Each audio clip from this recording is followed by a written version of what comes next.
Everyone, and welcome to the Crafty Maven Getaway. I'm Desiree here on YouTube, and today I'm going to be working on a pocket page spread.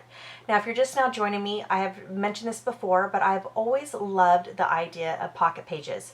But the idea of doing it weekly really didn't work for my lifestyle. To be honest with you, when I go back to work and the kids go back to school, not much changes but our meals and our clothes, and I'm not kidding.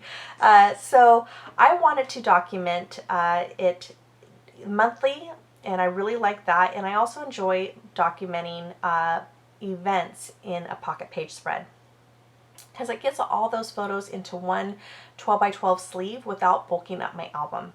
And so this is an event that we did on Sundays. My husband works on Saturdays, so Sundays happen to be our family fun day. And for a while there, we were exploring different trails. There's an app called All Trails, and it literally will take you anywhere around the world, and it kind of gives you trails close by or within driving distance. And yeah, it's just a great way to explore. And in this case, we're exploring an area that, you know, I've lived here all my life, and places I've never even been to, so it's pretty neat. And so I'm using a kit in my personal channel. I don't know if you follow, but I have a series called Stash Bash Take 10 where we're taking items, creating a little mini kit in a way to that way we can use up everything in that kit, or hopefully try to use up everything in that kit.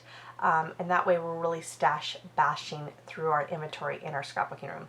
And so this first layout, I was going to use I thought about making my own title card, but instead, because I had quite a few photos that were going to be on this one side of this pocket page, I decided to end up using the photo itself to be the title card. And so I just grabbed some cardstock. Again, they were scraps in my stash. And I am going to use some old tile stickers from October Afternoon and from Echo Park. And then I'm going to make my title card and make it to be placed in that empty white space that you see right there on the photo. And it was just a good photo.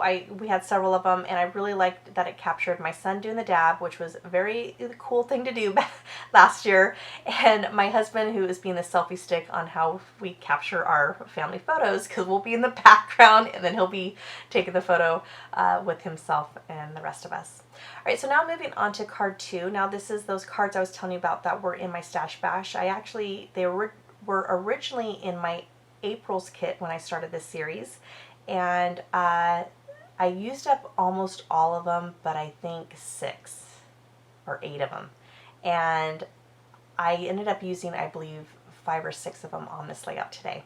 So that little piece there that says "That's my boy," that was actually from a Polaroid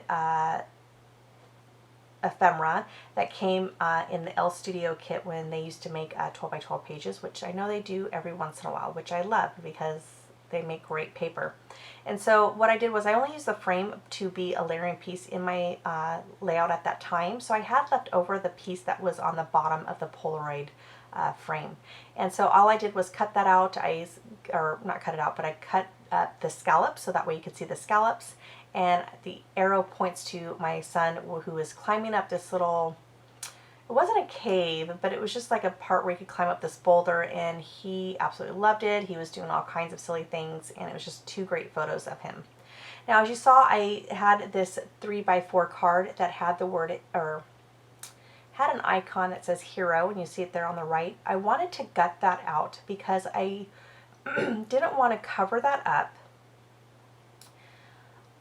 and not use it later on in the future. But I definitely wanted to use that 3x4 card because that matched for this layout. So all I did was take some scraps, like I said, that were in my Stash Bash kit, and that again is some paper that was 12 by 12 that matched with the L Studio Cameron cards that I'm using and the ephemera pack. And I am just going to go ahead and cover that up, and that holds a place for my photo. So now you have, now I'm working on the second row, and like I said, I was already going to kind of talk about the one with the polka dots, but moving to the first card that says Sunday 3 times, that is from Studio Calico, and I am going to get a Felicity Jane stamp here in a bit, and you are going to see me stamp the word Family Fun right below it. So it's going to read Sunday Family Fun 3 times. And then that second card is going to be where I'm going to hold my journaling. but there was turquoise on there that says "You're one of a kind," and there isn't any turquoise going through this album, or not album, Desiree, through this spread. So I wanted to cover that up. Even though this is the layout that is going to go into my son, it just wasn't anywhere else near that, and I felt like it was just a little too distracting. So I'm going to go ahead and cover that up with some scrap paper from that navy blue and cream polka dot paper. And then I also needed to create a filler card. So I had this one ephemera from Little Dude, A Simple Story. It was an ephemera piece. And I placed it there, and I wasn't quite sure because I'm trying to bring in more blacks, being that I have that Sunday card that worked pretty well with this spread. Now, going back to the, I'm going to lose my voice here in a minute. Excuse me. Oh my goodness, let me get a drink here of water.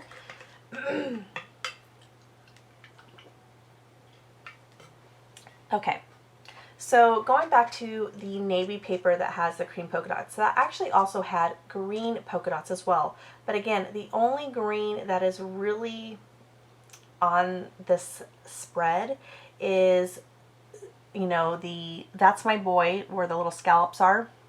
But it's very subtle, and even though it shows up more through the camera, when you're actually looking at it in person, it's not really distracting. It's not like, you know, screaming at you going green over here. And so I decided to cut any pieces that had the green in it out of that. So it just literally left it and made it look like it was navy blue paper with cream polka dots. I am going to grab a stamp though, and I'm going to place some phrases in those circles as well. Now I'm moving on to the last card, and it says high five. I like how it has a little file folder. I know in the past when I have used these, I've actually had to cut that down because it was sticking up above onto that 3x4 card above it. But in this case, it's fine where it says for the card that I am going to use, and you'll see that here later on. Next, I'm going to work on the card before the last one, so I kind of skipped a little bit. And it's just, again, my family up at the top looking at the coastline. Now, I wanted to keep that coastline in the background, but there is somebody standing there looking through one of those viewers. It's the one where it's like binoculars. You have to pay a quarter or whatever. You can look around. And I wanted to cover that person up. So I grabbed a cut apart from the L Studio camera collection. So it's still those same collection, you know, that are the 3x4 and 4x6 cards, and the scrap papers that I'm using, and I'm going to cover up that lady here in a minute. And then I'm going to go back to, what am I doing now? This is where I'm actually now focusing on putting those phrases. So I have in those little polka dots there the word epic, one for the books, and kind of a big deal because it was a pretty big deal because it was a really fun place to go. Now this is where I messed up. I was like, what am I doing? So I stamped the word kind of a big deal, and I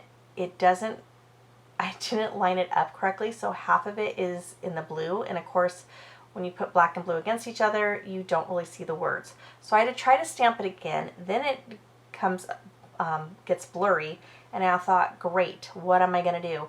Well, later on, I'm not sure if I actually capture that on film or not, but I take another scrap piece of paper. Well, actually, that's where I got the idea. I placed that little die cut of a circle down, and I'm like, wait a minute, why don't I just grab the same paper, cut out another cream, and place it on top of that? And that's what I do, and you cannot tell that that's what I did. But such a great way to fix things. A really easy fix. And I think this is actually when I'm doing it. I guess I could have cut this part out. I didn't really realize that it was going to take this long. I'm trying to figure out what else I'm going to work on. I wanted to keep it actually in there because I wanted you to see that if things can easily be covered up with scrapbooking, which I think is actually really nice for the most part. There's been times where I'm like, oh no, this one cannot be covered up, and I have to either A, rip the paper out of my traveler's notebook, or B, just start a whole new sheet. But this one in particular, it was a very easy fix. It's just taking another circle, cutting it up, and then I'm going to cut up any extra that is hanging over. Now that little orange circle that you see of that die cut that came in the cut aparts or ephemera, whatever you want to call it, with L Studio, I put that down there, and I thought to myself I wasn't going to use this. And I think at the very end, you're going to see me kind of wave to you and be like, okay, I'm done. And I actually go back to it. And the reason why is I've got that polka dot paper there on the right. I felt like even though the navy matches, I really felt like the circles were out of place. And that is because I don't really have circles anywhere else. So when I get done waving, I actually wait like a couple days because I'm trying to figure out what else I could do. And I actually come back into my room and I end up using two more of those circles. I end up putting the orange one down. I grabbed this Studio Calico stamp that came in one of their document kits, and it's so awesome. It is all about food, so it's like lunch, brunch, happy hour, cowabunga, and I picked cowabunga because, as you can tell, I've got a sad face, and my husband and I are on diets, so the kids got to eat while we got to watch. And then I'm going to grab another one, and I'm going to date it and place that one up on the title card. And that's it, guys. This is going to be coming to an end, so be sure to hit that subscribe button if you haven't done so already to join the Crafty Maven Getaway. There's a ton of inspiration every day with a bunch of great ladies and such a variety of style, which is awesome. So you can definitely find the styles that you like, that work for you. But be sure to hit that subscribe button. And if you haven't done so already, I would hope that you consider subscribing to my channel as well, and I'll leave that link below. All right, everybody, you have a wonderful day, and I will talk to you soon. Bye.